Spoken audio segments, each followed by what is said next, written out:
Housing crisis here in the Bay Area, and since April, our Vanessa Ariza has been showing you the poor living conditions at Tampa apartment buildings.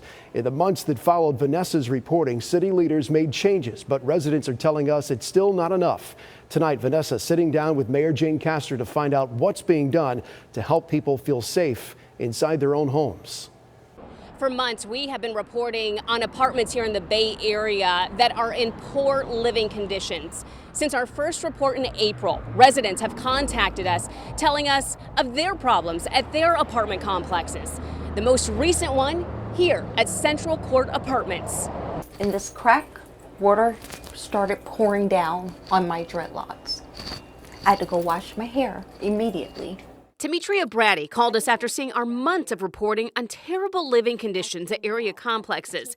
She says it is a scene that is all too familiar at her Central Court Apartments. When I initially moved in, my first apartment flooded. I lost everything in it. Brady is now in her fourth unit at the complex and says the issues continue. This water backup in her bathtub a few weeks ago, and just a few doors down, her neighbor had it even worse. I'm living like I'm camping, but I'm in the inside of my apartment. In the months after our first report on Silver Oaks Apartments, we received complaints from residents from 3 other complexes in the Tampa Bay area, all sharing the same concern of rodents, mold, and drainage issues.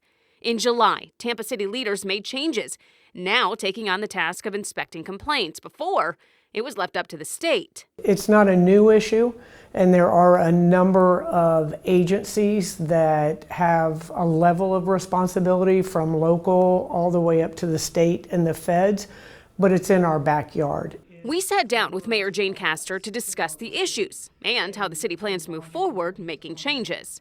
Is it possible to set up some sort of system, a group, a committee to really tackle this head on? Well, one of the issues that we look at is the due process. Really, the best solution would be for the owners of these complexes or the managers to address these issues through everyday maintenance and not wait until the roof leaks, the windows leak, and the mold starts to grow. So I understand that you say due process. Mm-hmm. It's great on the surface. Right. At the end of the day, it's not working. Right, and that's why we are taking responsibility and addressing this, although it may not, someone may say, well, this responsibility rests with DPR, or this responsibility address resides with HUD. It's in our backyard and it's our residence, so we're going to do everything that we can to make sure that the problems are fixed. In order to address these issues, Mayor Castor says residents need to file a complaint through code enforcement. She says they can't help if they don't know the problem. As for Brady, she hopes the mayor's promise to remedy the issues holds true. In Tampa, Vanessa Ariza, ABC Action News.